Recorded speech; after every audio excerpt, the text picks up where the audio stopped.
Welcome to the B2B Digital Marketer Podcast, a podcast helping you to end your struggle with digital marketing, helping you to pave a new and better path to target and capture your ideal customer. Each week, we teach you how insiders and experts debunk the dreary and become engines of innovation. Now, here's your host, Jim Rembach.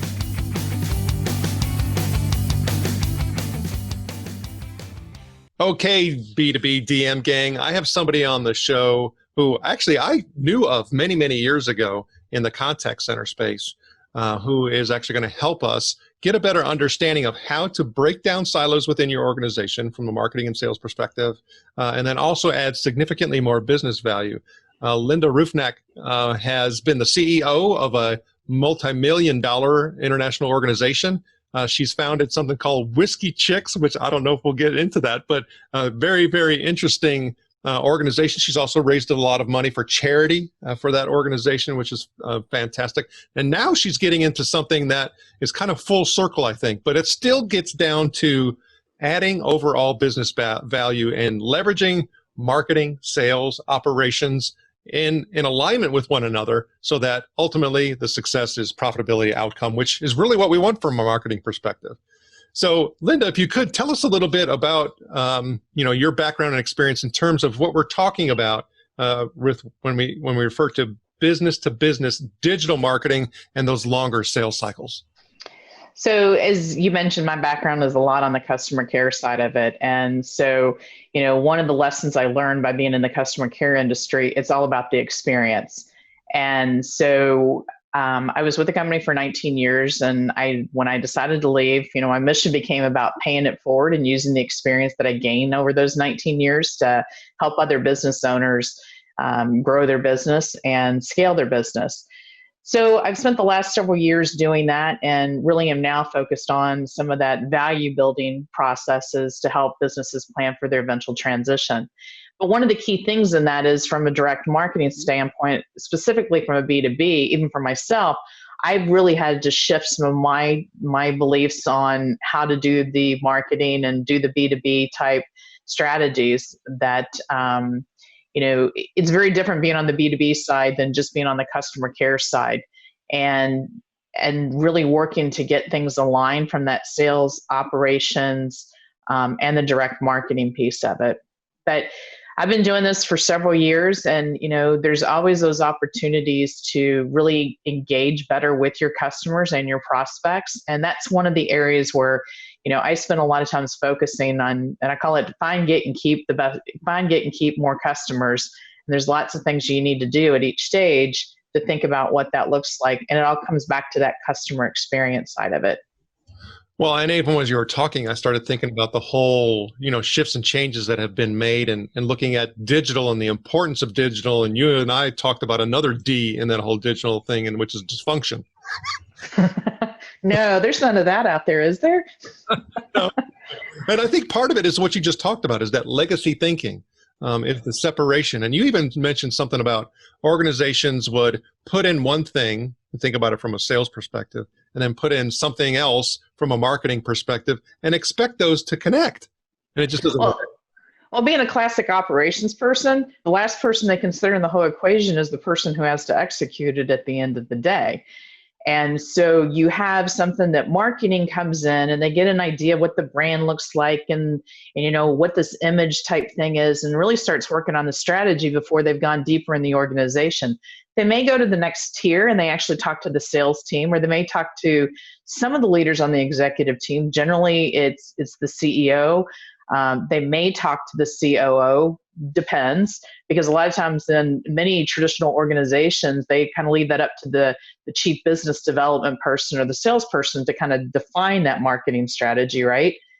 And then from a classic example, been there, done that, is that, sales goes out there and sells something that when it gets landed at the feet of operations is like, you're going, wait a minute, we don't even do that. How are we going to do that? Oh, and you said we're going to do it in 60 days. How does that work? I ran into it all the time, and it used to frustrate the daylights out of me. So when I kind of pulled out and started doing more of the consulting, that became the focus, because what it ended up doing is creating a lot of discontent, right? You had your marketer who worked really hard to generate these leads, and then they send over sales, and their biggest complaint is sales does nothing with these leads. They just sit on them. The sales is going, well, these aren't the type of leads that I need. You didn't get them set up and teed up the right way. And then sales goes and sells one of them, and then they go over to operations. And they're like, here, do it. And operations is looking at like, what did you just sell? I don't know what I need to do with this. And it's classic. It happens in all industries. It happens in all different businesses of all different sizes. Ironically, sometimes even the one that just has a CEO in place that's doing all three, they sometimes don't even make that connection across the board, which is kind of sad, but it does happen. Well, it's kind of funny as you're even talking, I'm sitting there and thinking about just even the experiences for me when going to some of the trade shows in our industry, which now we're not having any, given the time of year that we're in the season, and don't know how many of them are going to come back. It's going to be really interesting to see how that shakes out. But I would have these discussions with people who are, they're marketing people, or they're pre-sales, they're on the very front end of all of that. And they don't know who I am, and that I'm an old guy who's been in the industry for several decades. And so they start sharing with me about, their solution. And they all say basically the exact same thing: customer experience, this. And I'm like, who is giving you this stuff to talk about? I mean, and I didn't even touch on the irony that the customer experience doesn't align at all on what they thought, what their expectations were set up front. That even once operations gets it in place, is that experience what the customer is expecting? And that's why, a lot of people focus on that acquisition piece, but the execution piece is equal, if not more important than the actual acquisition, because it drives retention, and, you can drive extra churn if, once again, you focus so heavily on the sales, but you're not following it all the way through to the end. I've worked with several startups, and, you've got those young, energetic, and once again, I'm dating myself as well, which is young, energetic, passionate startup leaders that are so proud of like their software that they've created, software as a service. And they're so proud because they actually have customers, and they actually have revenue coming on board, and it's a decent amount. And so they tout all this revenue coming in, but they forget that revenue is just the beginning. You actually have to deliver for that customer. And the number of software companies out there that don't focus on the onboarding and the engagement, and then they wonder why they don't renew. They think, well, I'm on automatic renewal. They're just going to keep getting billed, and that's okay because I've still got money coming in.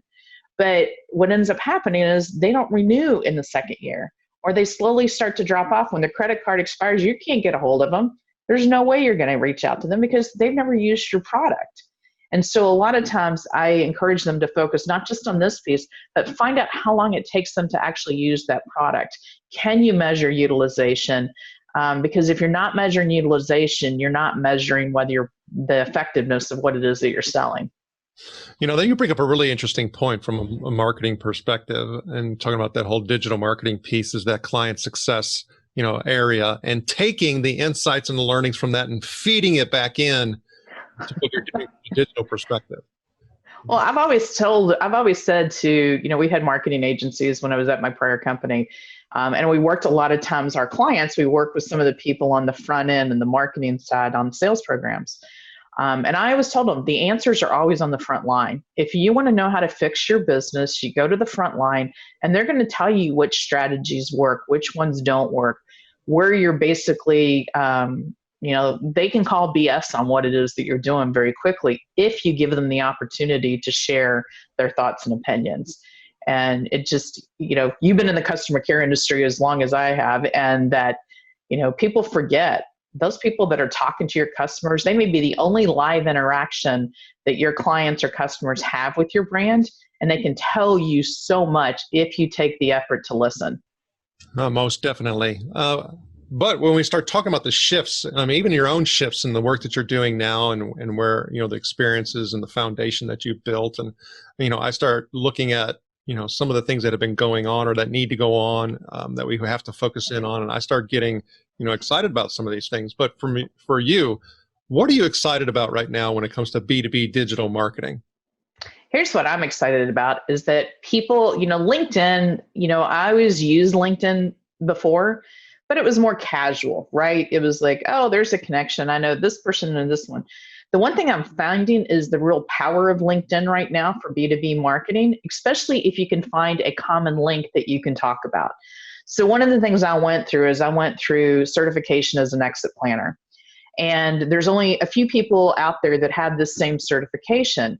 And the certification is there for accountants and lawyers and financial advisors and others.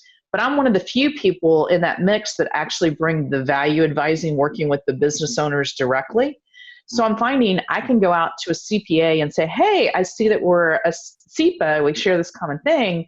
Would you like to connect? And then I can easily go back and say, oh, can you get on a phone call real quick and let's learn about each other's businesses?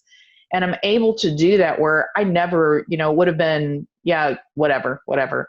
People are all about having that Zoom face-to-face, and you're able to actually create better relationships with these potential partners than you would before in a networking situation because you're eye to eye, right? You're actually talking to each other. You're having a conversation. You're not distracted by somebody else. You're not having to share the conversation with somebody else standing next to you. You actually get to talk about each other. And, I find talking to them both personally and professionally and getting to know them and making those connections, it's truly transformed the way that I do business. If you would have told me I would be selling the way that I'm selling 6 months ago, I would have laughed at you. Like, there's no way I'm picking up the phone and calling them to have these conversations. Now it's become easy. But the important part is it has to be personal. The relationship building has become more and more important than ever before, I believe, in that direct marketing strategy that you're putting out there. I think that's a really interesting and compelling point, which changes the dynamic in a lot of different ways, even from a personnel perspective. So I have to change my strategy, I have to change my tactics, and I may have to change some personnel. Yeah. Well, and you got to be sincere in the reach out, right? The canned, one of the things, I had one just the other day, I got one of the ones where he linked in with me and, it sounded a little personal on the first time. And then the second one was a little less personal, which should have been more personal, right? And then I didn't respond right away and I got a third one and it was just so like, okay, you have no idea who I am. You have no idea what I'm about. So I basically unfollowed them because, I don't have time for that. But the one thing that I've been focused heavily on, and I think it's real important, particularly when you're in the B2B market, is working on creating those strategic partnerships and finding where you can create a win-win where the customer's in the middle, where you can help each other deliver the services that you provide in a cohesive solution, and not feeling like that business owner has to work with 2-3 different people to get what they need. How do you come together in that? And also, how do you co-present those ideas through content? Because when you've got 2 people touting each other, it's far stronger sometimes than when you're just touting yourself. And I'm finding a lot of success in that area where, I get to promote the CPA and the CPA gets to promote me, and you create a cohesive digital story. People start to listen a little bit differently in a different way. That's really interesting. So, I mean, for years and years, we've had these whole, partner agreements and strategic partners and this, that, and the other. And the fact is that less than 1% of them really result in anything positive. They're not managed well. They're not constructed well. But I think we may see, based on even what you're sharing here, a brand new approach and a brand new, renaissance, a revolution, entire whole channel concept. Well, and I think part of it is people have to get beyond what's in it for me right out of the gate. If you focus heavily on what's in it for the other person on the other side of the line, on the other side of the phone, and try to figure out how you take care of their agenda first, it sets the tone for them wanting to take care of your agenda, but in a very genuine way. And so it's not about getting on there and doing a sales pitch. It really is about getting to know, okay, Jim, what is it that you've got going on? Tell me a little bit about your business. Where do you see your biggest challenges? And then, oh, I see where your business owners, it's interesting. I run into this situation. Have you ever ran into it? And then you start to get those questions going back and forth. And all of a sudden, it's not a partnership in the sense of I'm going to write an agreement about it. It's almost an understanding that says we're going to help each other and let's figure out how we help each other. And my philosophy is I'll give and give knowing that I'm only going to eventually get back. And, some people might say that seems a little naive. That seems like you're getting taken advantage of. Not once have I felt like I've been taken advantage of. When people get from you first, you get good, then they're more than likely to ask you the question, well, how do I get more?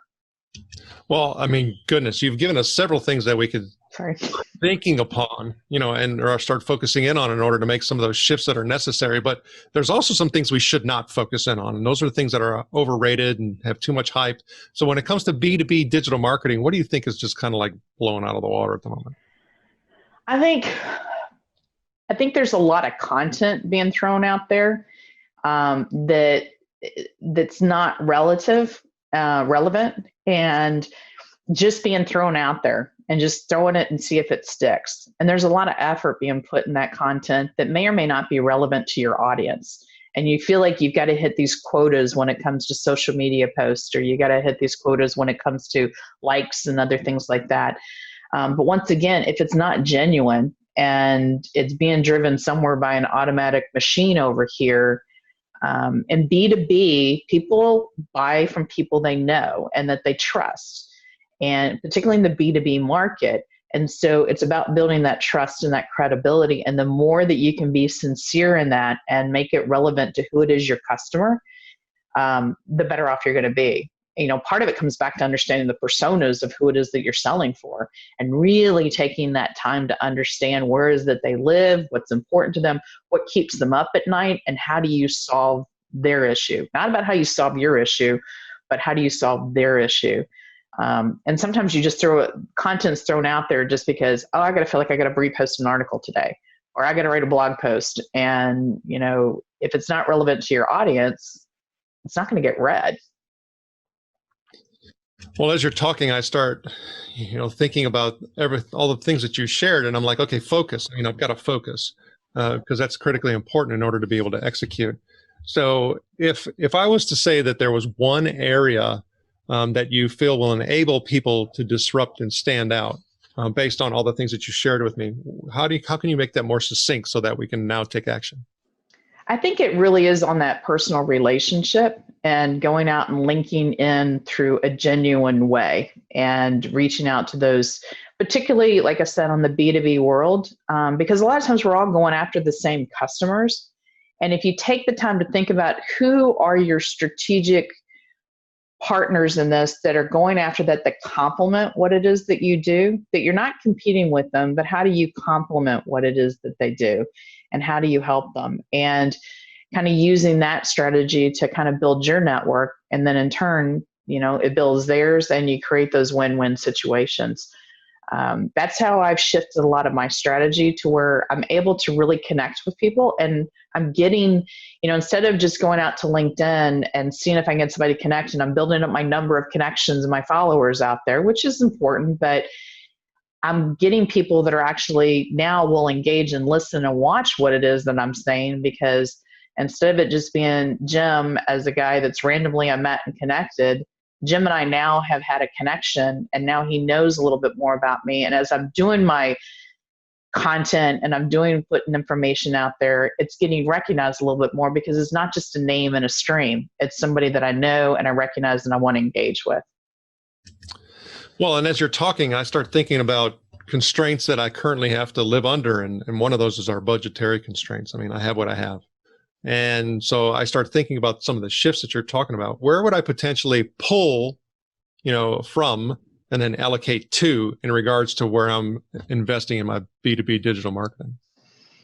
That's a great question.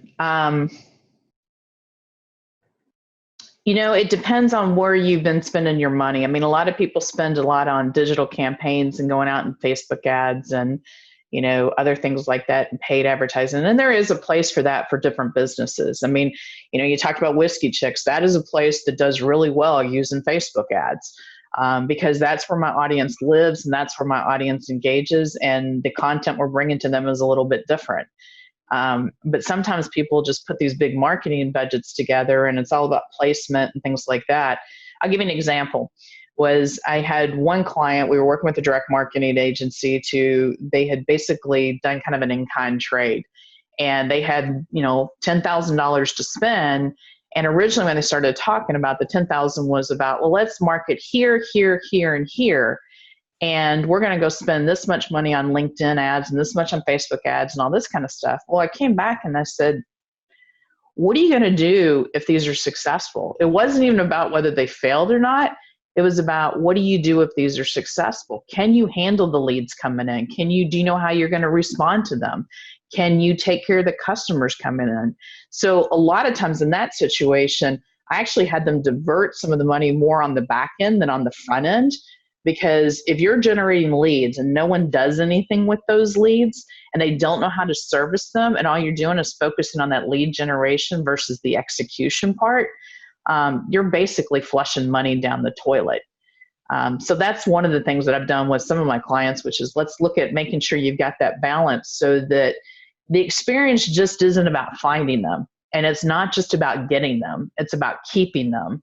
And ideally, you're turning them into raving fans because all through that process, you've created expectations and met those expectations and delivered on it. And they're getting what they want and what they need. And they're willing and ready to tell all their friends about it because, frankly, in this market today, that's an innovative thing. That disrupts a lot of markets when you can create that consistency across all those channels. That's very true. But then we can also, and I think you've kind of hit this a little bit, but we also want to reach, stretch, and think about what's possible, right? The way that we look at that from a budgetary perspective is like, okay, no constraints. You get $1 million, do whatever you want with it. What would you do with it? I would invest in video content. And not major video, but little snippets of video content, and that you can engage an audience in 30 seconds or less, and get somebody really good who knows how to produce it and how to get right there at that message and pull the best out of you and know how to capture that. And it's not cheap to find somebody who can really pull that out of you. And then also even on digital content that people can use and utilize. I mean, one of the best ways to create a recurring revenue stream is have digital content that is relevant to individuals that they can access at any time, and doesn't necessarily have to involve you. And it's part of an overall cycle of the customer experience, not the whole thing, but that piece of it. I think the third thing, and this is what I learned from the Whisky Chicks, is if you're going to do online events, make it an experience. I think all of us have sat in the last 6 months on some really boring webinars just to try to fill our time. If you're going to do a webinar, make it engaging. Make it something that people can have fun with. Don't just talk. Have things that they can engage in the conversation, or they've got activities to engage, so that it's more about the experience as well as the teaching and the learning that you've got going on. But that takes time and it takes money. Well, it does. And I think a lot of the forethought and the planning, that you're referring to here, and you hit it on multiple levels, everything from even the, being an exit, certified consultant. It's all of the planning that goes into creating value, and, just getting stuff done and trying to hit a metric. I always used to say, from a contact center perspective, which is so heavily metric driven, I'm like, what metric do you want? I said, I'll hit it for you. Matter of fact, I'll exceed it. Just don't ask me how I got there.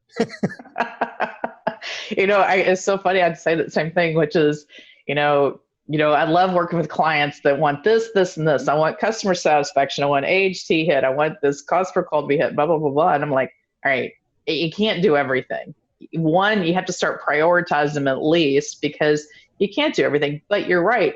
It takes thought and strategy to get the outcomes that you're trying to drive. And, stepping back and putting yourself in the shoes of who it is that you're selling.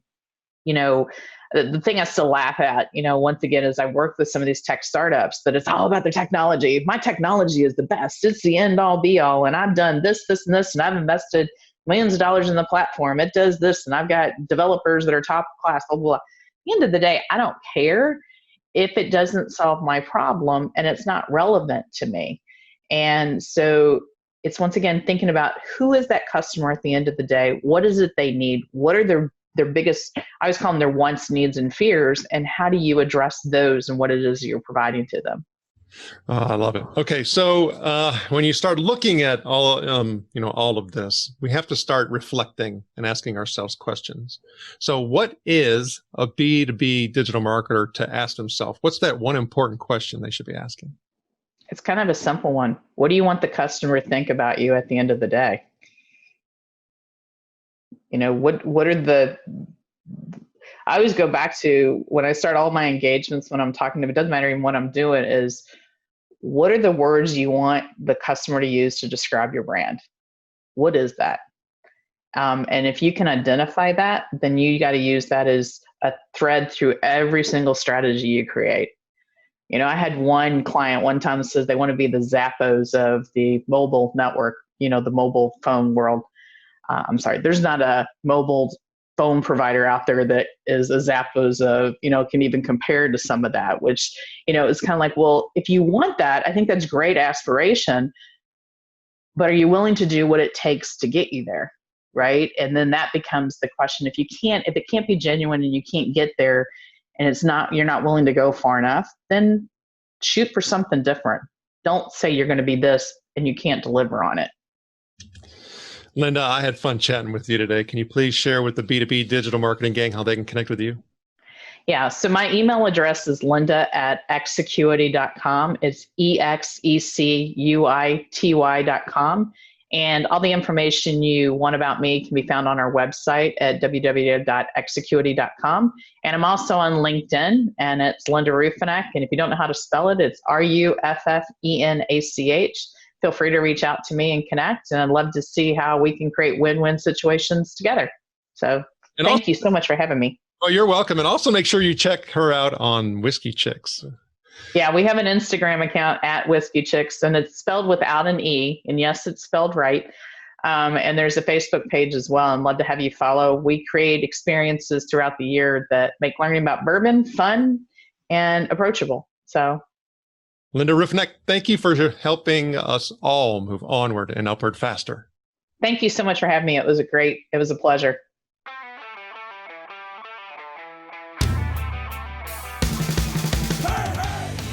Thank you for joining us. Go now to join the B2B DM gang in the B2B Marketer LinkedIn group, where you can connect with other B2B DM disruptors and get access to our B2B DM cheat sheets, checklist, and guides. While you're at it, if you found value in this show, please help by going to iTunes to rate, review, and subscribe. And share the show on all of your digital platforms. Be sure to tune in next week for our next episode. And always remember, you can automate your lead capture, but you must lure your lead.